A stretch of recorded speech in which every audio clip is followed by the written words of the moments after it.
Well, Light Force has been around for a long time. It was founded by myself over 45 years ago as a company making lighting products, and it's evolved considerably since that time, Dave, and now it's become probably known better as a Light Force group of companies because it involves quite a few aspects, and some of those are the lighting, which is still prevalent. There's the rifle optics, known as Night Force. Then there's the latest company that we've put into place, which is Force Ordnance, and that's specialising in defence integration, and there's a number of other offshoots off the side, so that's why we call it the Light Force group of companies. Light Force Group has extensive capabilities that's been in the market for a very long time. We started Force Ordnance as a defense systems integrator.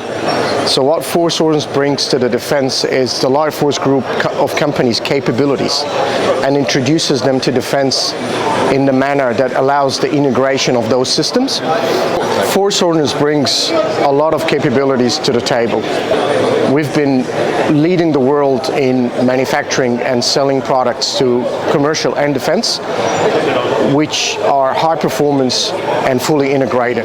In defense, we've been working on a lot of state-of-the-art systems or integrated systems that we will be proudly bringing to the table to the ADF, including the integration between our rifle scopes, Night Force, which is the US brand, into the 100% Australian sniper takedown system, the Interceptor, the QTD-1. We're actually bringing expertise from the world, so we have the top manufacturer for example, in the infrared and the thermal Theon sensors.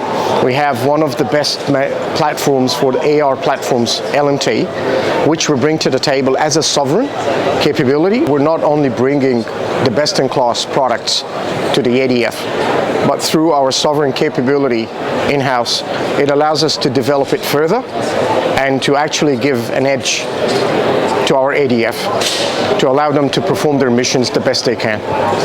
I believe the growth in defense is an ecosystem, and it's not just enabled by the companies that are performing the function, but through the state and federal governments. We've been supported really good, and I believe that the federal and state level has been really agile and dynamic in providing support to the defense industry.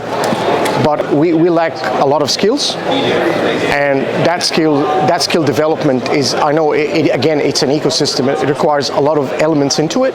We're getting better at it, but to scale up with the growth, we're doing it, but it takes a lot of effort to do.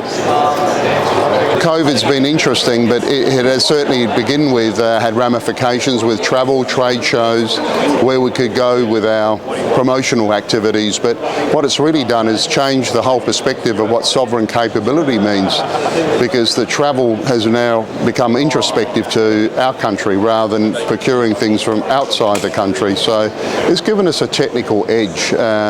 It's allowed us to move faster in different areas, merely because people are seeking services and the ability to service the customer within the country rather than outside of the country. So if you look at it as a summation, I would say COVID has indirectly, sadly, but indirectly been a very positive thing to refocus on Australian product and the ability to service our customer base.